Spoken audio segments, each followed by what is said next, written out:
ক্ষমতা বেশি দিন থাকে না। মনে মনে বলে ভালো কাজ করছি, মডেল মসজিদ বানিয়েছি, মসজিদ মাদ্রাসায় দান করতেছি, তাহাজ্জুদ পড়ি, কোরআন পড়ি, কিন্তু মনের ভিতরে আছে শয়তানি। ঠিক না ঠিক ভাইরা আমার? আল্লাহর সঙ্গে সম্পর্ক না থাকার কারণে স্বৈরাচার, গুম, খুনি, লুটতরাজের জায়গা কোন দেশেই হবে না। ঠিক না ঠিক ভাইরা আমার? কোন দেশে হবে না। এক এক করে দেখতেছে যত ক্ষমতা দেখাচ্ছে সমস্ত ক্ষমতাধর, সমস্ত স্বৈরাচার পতন হয়ে যাচ্ছে। ঠিক না ঠিক ভাইয়ের আমার? আফগানিস্তানের মর্দে মুজাহিদ 20 বছর দেশের জন্য, ইসলামের জন্য যুদ্ধ করে ওই লাল কুত্তা বাহিনীর থেকে দেশটাকে স্বাধীন করেছে। আফগানিস্তানের যারা ক্ষমতায় আছে, দেশের সব থেকে বড় আলেম, শাইখুল হাদিস, মুফতি, মুহাদ্দিস। ঠিক না ঠিক ভাইয়ের আমার? কিছুদিন আগেই শাম, সিরিয়া, দামেস্কে থেকে একজন স্বৈরাচারের বিদায় হয়েছে। ঠিক না ঠিক ভাইয়ের আমার? অতএব ক্ষমতা সারা জীবন থাকে না, ক্ষমতার অবসান ঘটেই। ঠিক না ঠিক ভাইয়ের আমার? যে শাম, সিরিয়া আল্লাহর রসুলের, এটা হচ্ছে আরব আমিরাতের অংশ ছিল। নবীজির আমলে একটা দেশ ছিল, শাম বলেন, সিরিয়া বলেন, এই সমস্ত দামেস্ক বলেন।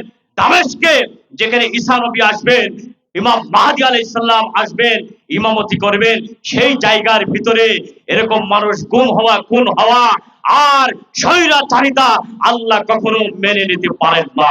ঠিক না ঠিক ভাইয়ের আমার?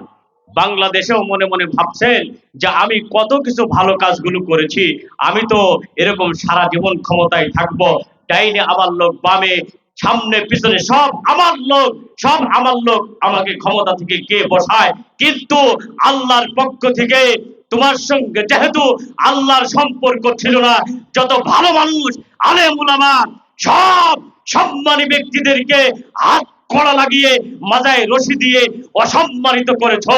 আর যত অসম্মানী নর্তকী, নাস্তিক, মুরতাদদেরকে সম্মানের আসরে বসাইছিলে।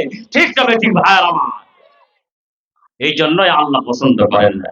আল্লাহর সঙ্গে তাল্লুক মাল্লুক ছিল না, আল্লাহর সঙ্গে সম্পর্ক না থাকার কারণে আল্লাহ এই পতন ঘটিয়ে দিয়েছে। ঠিক না ঠিক ভাইয়ের আমার?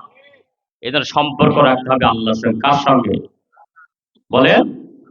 আল্লাহর সঙ্গে সম্পর্ক থাকতে হবে। কানা হাক্কান আলাইনা নাসরুল মুমিনিন। আল্লাহর সঙ্গে যদি সম্পর্ক থাকে, আল্লাহ পাক বিজয় দান করবেন। ঠিক না ঠিক ভাইয়ের আমার? এই যে সম্পর্ক থাকতে হবে আল্লাহর সাথে, আল্লাহর সঙ্গে সম্পর্ক না থাকলে দুনিয়ায় টিকে থাকা সম্ভব নয়। মুসলমান ভাইরা আমার, এই জন্যই বর্তমান যুগেও এই সমস্ত যারা স্বৈরাচারীর দোসর রয়েছে, আমাদেরকে তারা এরকম বলে আমরা নাকি পাকিস্তানি দালাল, পাকিস্তানি রাজাকার। নাউজুবিল্লাহ বলেন। আমার পাসপোর্টে পাকিস্তানের কোনো ভিসা নাই, যাব কিনা আল্লাহ মালুম। কিন্তু তোমরা দেশের থেকে ভারতে যেয়ে যারা আশ্রয় নিয়েছো, দালালি করতেছো, তাহলে তোমরা নিশ্চয় ভারতের রাজাকার। বলেন? যারা দেশে আছে ভারতের দালাল, যারা গেছে তারা ভারতের রাজাকার। ঠিক না বেঠিক ভাইয়ের আমার? কথায় যুক্তি আছে কিনা? আবার কত পন্থা অবলম্বন করতেছে দেশটাকে অস্থিতিশীল করার জন্য। শেষ পর্যন্ত না পেরে কুখ্যাত খুনি সাতপন্থীদের দ্বারা এই দেশের সরল সুদা ভালো মানুষদেরকে খুন করতেছে। ঠিক না বেঠিক ভাইয়ের আমার? ভালো মানুষদেরকে খুন করা হচ্ছে। যারা খুন করে তারা ভালো না খারাপ? তারা সন্ত্রাসী। ঠিক না বেঠিক? যারা খুন করে তারা সন্ত্রাস। কিসের তাবলিগ করো? কিসের তাবলিগ করো? মানুষ খুন করে।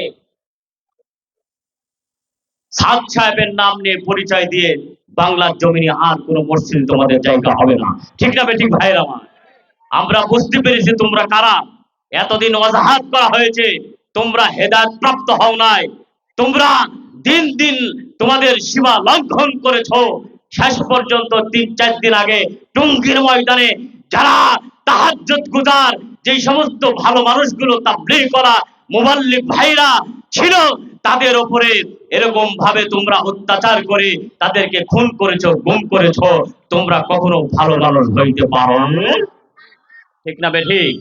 তোমাদের জায়গা। তোমরা আবার দাবি করো ইজতেমার 2য় পর্ব আমরা করব। এই স্বপ্ন আর বাংলার জমিনে হবে না। ঠিক না বেঠিক ভাইরা আমার? এই স্বপ্ন আর হবে না। তোমাদের তাবলীগ কিসে?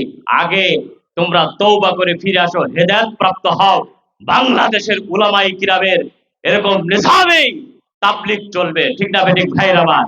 যতক্ষণ পর্যন্ত তোমরা তওবা করে না আসবে, ততক্ষণ তোমাদের বাংলার জমিনে তাবলীগের ইজতেমা তো দূরের কথা, মসজিদও জায়গা আর হবে না, ঠিক না বেঠিক ভাইরা আমার?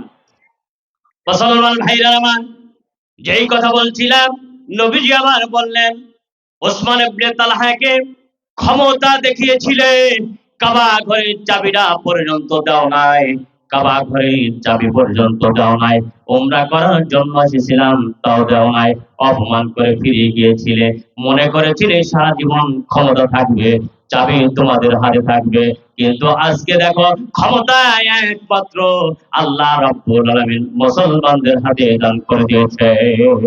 সুবহান, মুসলমানদের হাতে ক্ষমতা দান করেছেন। মুসলমান ভাইরারে আমার, সময় সংক্ষিপ্ত, ওদিকে আর যাব না। কাউসার যে কথা বলছিলাম, কাউসারের আর এক অর্থ হলো কোরআন। কোরআন শরীফ যে মর্যাদার একটা কিতাব। কোরআন কি মর্যাদার কিতাব কিনা? হ্যাঁ, এই পৃথিবীতে যত কিতাব আছে সব থেকে মর্যাদাবান কিতাবের নাম কি বলুন? আবার বলুন। কোরআন। যেই কোরআন পড়লে সওয়াব হয়, নেকি হয়, অন্য কিতাবে এরকম বলা হয় নাই। আল্লাহ নবী বলেন বাল্লাম হারফুন বাল আলিফ হারফুন বাল মিম হারফুন। এই কোরআনুল কারীমের ভিতরে কিছু আয়াত আছে, আয়াতে মুতাশাবিহাত, যে আয়াতগুলো এরকম ভাবে আপনার ছোট্ট ছোট্ট আয়াত, এর ভিতরে একটা দুইটা তিনটা করে অক্ষর আছে, যেমন আলিফ লাম মিম, আলিফ লাম রা, ইয়াসিন। এই সমস্ত আয়াতগুলো আছে। আল্লাহর নবী বলেন এই সমস্ত আয়াতের ভিতরে যতগুলো অক্ষর আছে, এক একটা অক্ষরের বিনিময় আল্লাহ রাব্বুল আলামিন 10টা করে নেকি দান করে দিবে। 10টা করে নেকি দান করবেন। মুসলমান ভাইরা, এই কোরআন এত মর্যাদার একটা কিতাব, একটা করে হরফ পেতে 10টা করে নেকি। চলো না ভাই সবাই মিলে কোরআন পড়া শিখি, 5 ওয়াক্ত নামাজ পড়ো, কোরআন পড়ো ঘরে, মরার পরে কবর তোমার জ্বলবে খোদার নূরে, ঠিক কিনা? গভীর রাতে কোরআন পড়তে করোনা তুমি ভুল, এই কোরআন তোমায় পার করিবে পুলসিরাতের পুল। নারায়ে তাকবীর। এই কোরআন মানুষকে জাহান্নাম থেকে সুপারিশ করে জান্নাতে নিয়ে যাবে, চিৎকার দিয়ে বলেন সুবহানাল্লাহ। মুসলমান ভাইরা, সেই কোরআনের কত দাম! মুসলমান ভাইরা আবার, এই কোরআনের সঙ্গে যাদের সম্পর্ক থাকে তাদের দামটাও বেড়ে যায়, ঠিক কিনা? তাদের দামটাও বেড়ে যায়। যেমন সাহাবায়ে কিরাম, কালো সাহাবী, কুচ্ছি চেহারা, সুন্দর না অসৌন্দর্য, আফ্রিকা থেকে এসেছে একজন সাহাবী বিলাল রাদিয়াল্লাহু তাআলা আনহু, মসজিদে নববীর মুয়াজ্জিন ছিলেন, ঠিক কিনা? মসজিদে নববীর মুয়াজ্জিন ছিলেন, যার কথা অস্পষ্ট, স্পষ্ট কথা বলতে পারতেন না। সেই বিলাল রাদিয়াল্লাহু তাআলা আনহু কালো ছিলেন। কালো থাকার পরে যখন আল্লাহ পাকের পক্ষ থেকে হেদায়াত প্রাপ্ত হলেন, নবীজির কাছে কালিমা গ্রহণ করে মুসলমান হয়ে গেলেন।